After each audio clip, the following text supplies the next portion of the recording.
হ্যাঁ মামা, হ্যাঁ মামা, শরীরে এতগুলো ডিগ্রি সার্টিফিকেট নিয়ে ঘুরে বেড়াচ্ছেন কেন?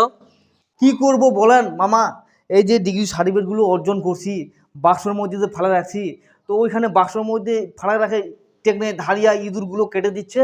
তো এগুলো না কেটে গলায় ঝুলিয়ে মানুষকে দেখার জন্য রাস্তায় রাস্তায় ঘুরে বেড়াচ্ছি, লোকে যেন বলতে না পারে ছেলে বেকার কিন্তু শিক্ষিত। মামা, আপনি তো এই গলার মধ্যে এই সার্টিফিকেটগুলো পরেছেন, এর উদ্দেশ্যটা কি? আগে পড়তাম আমি গলায় সোনার মালা, এখন সোনার মালাগুলো আমার বাবা মা বিক্রি করে দিয়ে আমাকে লেখাপড়া শিখাইছে।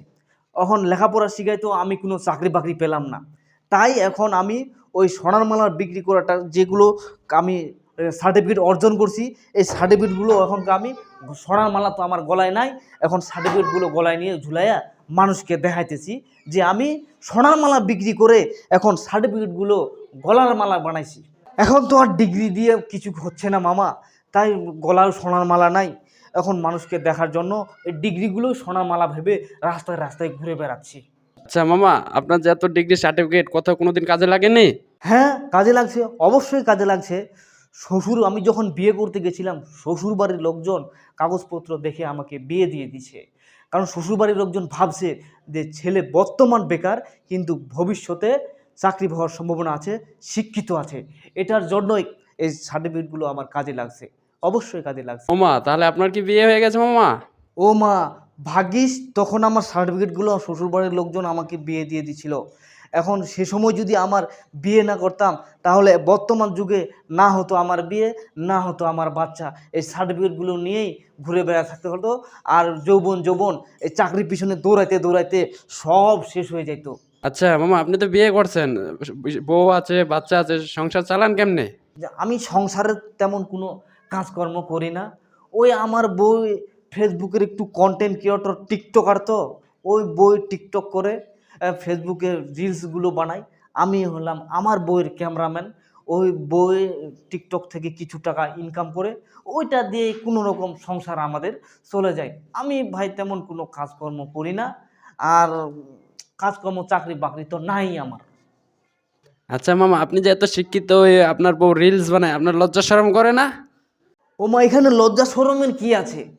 আমি 23 বছর লেখাপড়া করে এত সব ডিগ্রি সার্টিফিকেট অর্জন করে মাসে 10,000 টাকা কামাই করতে আমার গাঁড় ফাটে যায়, আর আমার বউ সেখানে কোমর দুলিয়ে নাচে, নাচ দুলিয়ে মাসে লাখ লাখ টাকা ইনকাম করতেছে।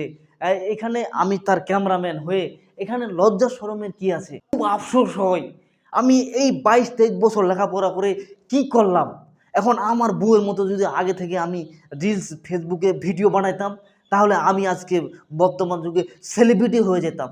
আমি এখন লাখ লাখ টাকা মাসে ইনকাম করতাম। আমি বড় বড় এখন বড় বড় সেলিব্রিটি হইতাম, বড় বড় ইউটিউবার হইতাম। আচ্ছা মামা, বর্তমানে তো আপনি এখন বেকার, এত ডিগ্রি অর্জন করছেন, চাকরি হয় না, এজন্য কি সরকারকে দায়বদ্ধ করবেন? না না না না না না, এই সরকারকে কোনো দায়বদ্ধ করার আমার কোনো নাই, এখানে কোনো দোষারোপ করার ইচ্ছা নাই। কারণ সরকার স্কুল খুলছে, কলেজ খুলছে, হ্যাঁ সরকার কিন্তু এটা বলে নাই যে আপনাদেরকে স্কুলে যেতেই হবে, পড়াশোনা করতেই হবে। এটার জন্য আমরা নিজেরাই দায়ী।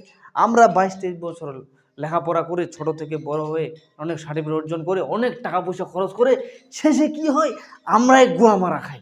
এখন আমি সব থেকে দোষারোপ করব আমার মা বাবাকে, কারণ এরা যদি ছোট থেকে আমাকে লেখাপড়া না শিখিয়ে এত দূরে, যদি অল্প ক্লাস 10 পর্যন্ত লেখাপড়া শিখিয়ে আমাকে যদি ব্যবসার জন্য কিছু টাকা পয়সা দিত, আমি ব্যবসা করতাম, তাহলে কিন্তু এখন আমি বড় বিজনেসম্যান হয়ে যেতাম। বইয়ের পিছনে ক্যামেরাম্যান হওয়া লাগতো না, মানুষেও শুনে আর হাসাহাসি করতো না, এখন বড় বিজনেসম্যান হইতাম। ব্যবসা বাণিজ্য নিয়ে ব্যস্ত থাকতাম, সব সময় ব্যস্ত, ব্যবসা বাণিজ্য নিয়ে ব্যস্ত থাকতাম, সবাই আমাকে সম্মান করতো। এখন মানুষে আমার কথা শুনে হাসাহাসি করে, তাই না? তো আমার এখানে আর মা বাবা গুরুজন ওদেরকেও কিছু দোষারোপ করবো না, কারণ ওদের কাছে টাকা চাইলে ব্যবসা করার জন্য ওদের কাছে টাকা নাই, আর সরকার তো আমাকে বাধ্যতামূলক লেখাপড়া করতেই হবে এটাও বলে না। আমি কাউকে দোষারোপ করবো না, আমার দোষ আমি নিজেই।